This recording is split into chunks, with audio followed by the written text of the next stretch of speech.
адам баласы, шүбәсіз біз сендерді бір ер, бір әйелден, яғни адам ата мен Хауа анадан жараттық. Сондай-ақ бір-біріңді тануларың үшін сендерді ұлттар мен ұрулар қылдық. Шынында Алланың қасында ең ардақтыларың, тақуаларың, шәксіз Алла Тағала толық білуші, әр нәрседен толық хабар алушы. Хужрат сүресі 13 аят. Бүгінгі құтбамыздың тақырыбы ақ неке, отбасы, екі дүниелік бақытқа жетелейді. Расында да Алла Тағалаға сансыз мадақтар болсын. Алла Тағала әрбір нәрсені жұп-құп жаратқан, әрбір жанды нәрсені, тіпті жансыз нәрсені бірін-біріне жұп-құп жаратқан. Бұл неде біздің келіп өмір сүруіміз, көбеюіміз, бұлардың барлығы біздің жұп болуымыздан, үйленуімізден, отбасы құруымыздан, осының барлығын Алла Тағала біздерге беріп қойған. Яғни ер азамат өзінің жасы келіп, өзінің өмірлік жарын таңдағанда оның отбасы басталады. Міне осы отбасы қандай болу керек? Отбасының бақыты неде? Осының барлығын бізге Алла Тағала Құран кәрімде баяндады. Пайғамбарымыз саллаллаху алейхи уассалам өзінің хадистерінде бұны көрсетіп кетті. Сондықтан бізге түсетіні осы отбасын қалай бақытты ету, отбасын қалай ұстап тұру. Міне оған қатысты ардақты пайғамбарымыз саллаллаху алейхи уассалам көптеген хадистерінде ер азаматтың отбасындағы құқығын, әйел кісінің отбасындағы өзінің хақысын, баршасын және қоғамдағы оның алатын дүниесін баршасын бізге көрсетіп кетті. Міне құрметті жамағат, құрметті бауырлар, Алла Тағала бізге Құранда жұп-құп жаратқандығымызды айтады. Яғни Алла Тағала Құранда біздерді жұп-құп жаратқандығын баяндайды. Әрине бұл дүние жалған, бұл дүние уақытша. Ардақты пайғамбарымыз саллаллаху алейхи уассалам хадисін айтады. Бұл дүние уақытша дейді. Бұл дүние тіршілігінің барлығы алдамшы дейді. Бірақ соның ішіндегі ең қайырлысы, соның ішіндегі ең жақсысы салиқалы әйел дейді. Барлық нәрсе өткінші дейді. Бірақ соның ішіндегі ең жақсысы салиқалы әйел дейді. Кім үшін? Ер азамат үшін. Өткені салиқалы әйел қандай әйел? Салиқалы әйел дегеніміз кім? Салиқалы әйел дегеніміз ерінің, күйеуінің разылығын алатын әйел. Салиқалы әйел күйеуі қарағанда қуантатын. Күйеуі іссапарға кеткенде аманатына қиянат жасамай, мал мүлкімен балаларын қорғап отыратын, және өзінің ар ұятын сақтап отыратын әйел салиқалы әйел дейді. Міне ер азаматтың бақытты болуы, ер азаматтың және әйел кісінің бақытты болуы, бұл ерлі зайыптылардың бір-бірінің ақысының өтелуіне қатысты. Пайғамбарымыз саллаллаху алейхи уассалам ер азаматтың ақысын айтты. Ер азаматқа сендердің ең жақсыларың әйелдеріңе жақсы мәміледе болғандарың деді. Сендер өздерің нені ішіп жейтін болсаңдар, міне соны әйелдеріңе де ішіп жеуге, ішкізіп жегізуге міндеттісіңдер деді. Өздерің нені киген болсаңдар, әйелдеріңе де соны кигізесіңдер деді. Ер азаматқа напақа табуды, қаражат табуды, сол семьяны, сол отбасын бағуды тапсырды. Ал енді әйелге не тапсырды? Әйелге сол ер азаматтың разылығын алып, соның мал мүлкін қорғаштап, соның мал мүлкіне, өзінің ар намысына титтейде қиянат жасамауды тапсырды. Қазіргі кезде көптеген мәселе туындап жатыр. Көптеген ажырасу себеп болып жатыр. Оның барлығы неден деп ойлайсыздар? Оның барлығы ең баста өзінің ниетін дұрыс қоймаудан басталады. Неке дегенімізді біз мұсылман баласы шаңырақ көтергенде бірінші неке қияды. Неке дегеніміз не? Неке дегеніміз біріне бірі серттесу деген сөз. Біріне бірі уәде беру деген сөз. Біріне бірі байланды деген сөз. Оған шариғатта куәгер талап етеді. Сол екеуінің бір-біріне берген уәдесіне куәгерлер куәлік етсін дейді. Соны шариғат жолымен қиған кезде бірін-біріне ешкім міндет қылмай, бірін-бірін ешкім зорламай, өз разылығымен бір-бірін қабылдауынан неке басталады. Міне қазір некенің ең негізгі бастысы ниет шынайы болу керек. Неке қиған кезде ниеті мәңгілікке шынайы болу керек. Уақытша тұруға, немесе тұрып көрейін, болмаса ажырасып кетемін деуге емес.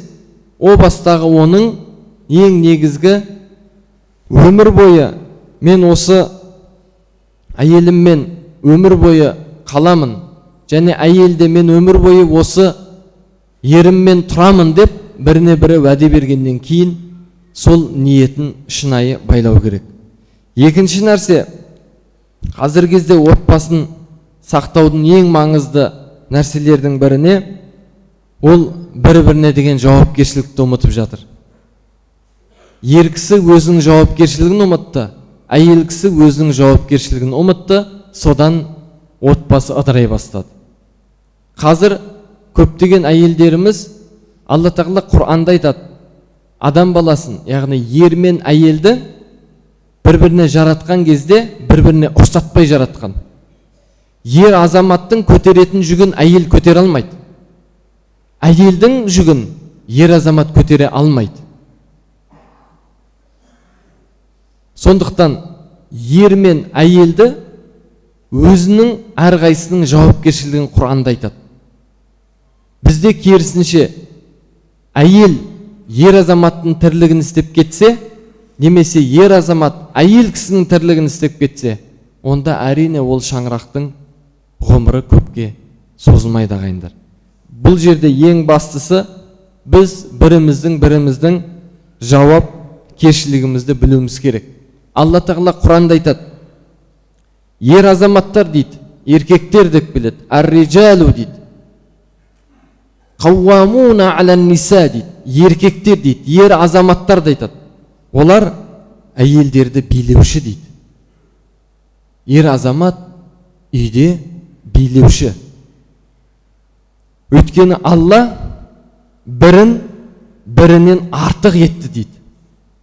Сондай-ақ олар малдарынан да пайдаландырады дейді.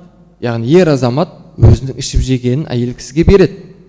Әйелдерге махырын береді, напақасын тауып береді. Ал енді жақсы әйелдер кімдер? Алла Құранда аятта жалғастырады. Жақсы әйелдер, олар соларға бой ұсынушылар дейді. Ер азаматтарға бой ұсынушылар дейді.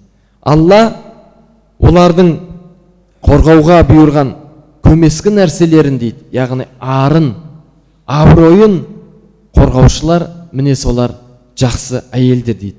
Ал сондай-ақ сендердің өз араларында түсініспеушіліктер болатын болса дейді, онда өздеріңнің араларыңда бірін-біріңді жек көретін болсаңдар дейді, және дейді, сендер бір-біріңді ұнатпайтын болсаңдар, онда төсектеріңді айырып қойыңдар дейді. Алайда дейді, сендер ұнатпайтын нәрседе Алла үшін үлкен қайыр бар болуы мүмкін дейді. Яғни, ер азамат пен әйел азаматтың бірін-бірінің ұнатпауы мүмкін. Ер азамат әйелінің кейбір тіршілігін, мінезін ұнатпауы мүмкін. Бірақ оның екінші жағында ол үшін қайырлы нәрсе тұруы мүмкін. Міне Алла Тағала Құранда сендер бір-біріңе бағынушысыңдар дейді. Ер азамат үйде мықты болу керек. Үйге жауапты болу керек. Тізгінді ер азамат ұстау керек. тізгінді әйел азамат ұстайтын болса, онда ол ер азаматтың тізгінін ұстай алмайды. Әйел ана, ол баланы бағалады, құрсақ көтер алады, еміз алады. Және оның махаббаты ер азаматқа қарағанда балаларға тәрбиесі ерекше болады. Сондықтан Алла Құранда ер азаматтарды үйдің қожайын етіп берді.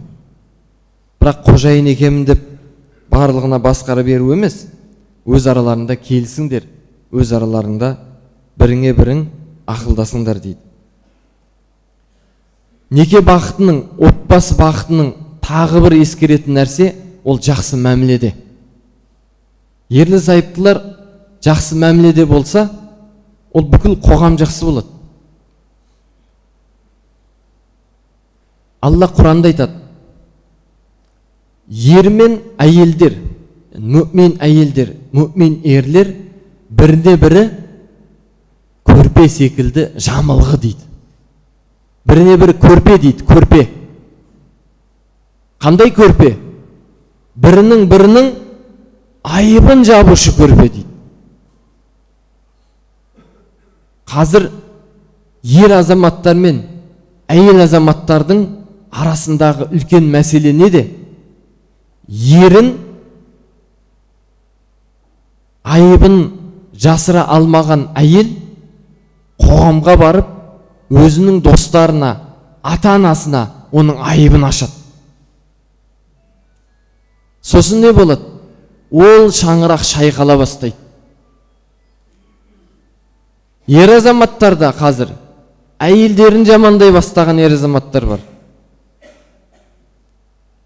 Алла Құранда айтады, бірімізге бірімізді айыбымызды жабушы етіп қойды.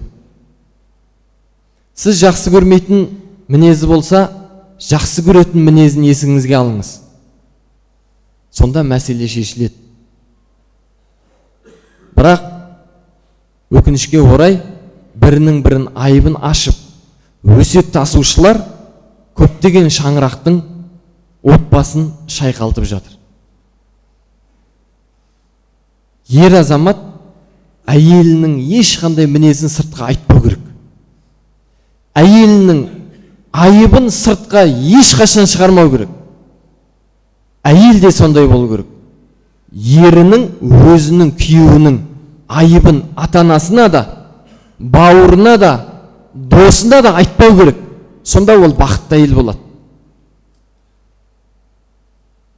Пайғамбарымыз саллаллаху алейхи ва саллям айтты ғой, 3 нәрсе ер азаматты бақытты қылады деді. Бірінші, оның мінетін көлігі деді. Көлігі бұзылмаса, көлігі жүріп тұрса. Екінші, оның әйелі деді. Әйелі салиқалы әйел болса. Үшінші, оның босағасы кең, өзінің үйі деді. Осы 3 нәрсе болса, ер азамат бақытты болады деді. Бірақ әйелдің салиқалы әйел болуы. Шайтан өзінің тағын, Пайғамбарымыз саллаллаху алейхи ва саллям имам Муслим риуаятында келеді. Шайтан өзінің тағын теңіздің ортасында қояды екен. Сол жерге құрады екен. Сөйтіп бүкіл әлемге өзінің әскерлерін жібереді екен. Кім үлкен бүлік шығарады, кім үлкен фитна шығарады, сол әскерін шайтанның басшысы қасына алып, өзінің қорғаушысы, өзінің жақын әскер етіп тағайындайды екен патшасы, шайтанның патшасы. Сонда дейді, бүкіл әлемге таралған шайтандар жан-жақтан бүлік алып, шайтанның басшысына барады дейді. Сонда біреуі барып, мен бүгін мынандай іс тындырдым, мынандай іс тындырдым десе, шайтанның басшысы, ой, сен еш нәрсе тындырмапсың деп айтады дейді. Ал егерде сол шайтанның әскерлерінің арасында біреуі барып, мен бүгін 2 ерлі зайыптың арасына түстім. Екеуінің арасына түсіп ажырасқанға дейін күйеуінің де, әйелінің де жағасынан жібермедім.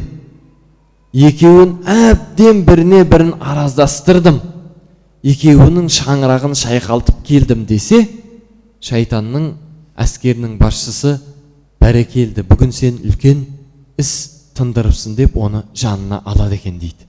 Бұл хадис. Біздің шаңырағымызды шайқалту үшін шайтан көп жұмыс жасайды. Өйткені Алланың құзырында халал болса да Алланың ең жек көретін нәрсесіне бұл ажырасу деген.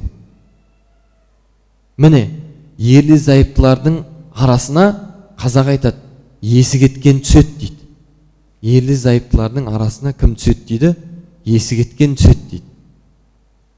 Ерлі зайыптылардың арасына ол әрдайым шайтан түсет. Шайтан түскеннен кейін ол екеуін ажыратуға дейін оларды біріне-біріне от қып қайрайды. Оған мәз болған әйелі күйеуіне, күйеуі әйеліне мәз болып бірін-бірі жамандап, екі атана араласып, дос қып жарастырудың орнына қоғамда осындай тіршіліктер кейде белең алып жатады. Сондықтан бұл Алланың алдында да ең сүйкімсіз, Алланың жақсы көрмейтін ісі ол ажырасу. Сондықтан құрметті бауырлар, отбасының бақытты болуы ол сіздің өзіңіздің қолыңызда. Сіз әйеліңізді жақсы мәміледе болсаңыз, әйеліңізді құрметтесеңіз, әйелі ерін құрметтесе, сіз бақытты отбасы боласыз, бақытты жанұя боласыз. Ол үшін ол отбасының ең негізгі тірегі ла илаха иллалла болу керек. Оның ең негізгі тірегі иман болу керек. Оның ең негізгі тірегі оның Аллаға деген сенімі, оның иманы болу керек. Егер отбасы дүниенің үстіне құрылса, ол отбасыда ғұмыры ұзаққа бармайды ағайындар. Отбасының тірегі ол иманға құрылу керек. Әйелді тәрбиелейтін де, баланы тәрбиелейтін де әкенің салмақтылығы басым болу керек. Баяғы біздің аталарымыздың тәрбиесі қандай болды? Аналарымыз бесікте жатқан балаларға әлдилеп бесік жырын айтқанда, сол бала сол тәрбиемен өскен. Әкесі сырттың тіршілігіне жауапты болған. Анасы үйдің шаңырағын ұстап отырған. Қазір керісінше әкелеріміз үйде, әйелдеріміз базарда. Сосын әйел ол базардан қанша тауып келсе де ол береке болмайды ода. Ол келіп күйеуден міндет қылады, күйеуісімен ұрсады, шайтан түседі, сонымен екеуі ажырасуға дейін барады. Сол үшін ер азамат араба тартса да көшеде өзінің отбасын бағуға міндетті. Ең үлкен дүние хақысын беру. Бізде қоғамда ерлі зайыптылардың бірін-бірінің хақысын білмейді, содан отбасы ажырасады. Міне жастарымызға осыны насихаттауымыз керек. Әке, ата, әжелер осы жаңадан үйленетін немерелеріне, балаларына өсиетін айту керек. Жоқшылыққа, байлыққа мастанбауды, жоқшылыққа сабыр етуді үйретуіміз керек. Міне сонда біздің қоғамда шаңырақ шайқалмайтын болады ағайындар. Иншалла, Құранда айтқандай, ерлі зайыптылар бірімізге біріміз айыбымызды, кінәмізді, күнәмізді жабушы болайық, ашушы болмайық. Сонда иншалла отбасымыз мықты, берік болады. Әла инна ахсанал калам ва аблаған низам каламуллахи al-маликил азизил аллам كما قال الله تبارك وتعالى في الكلام وإذا قرئ القرآن فاستمعوا له وأنصتوا لعلكم ترحمون إن الدين عند الله الإسلام.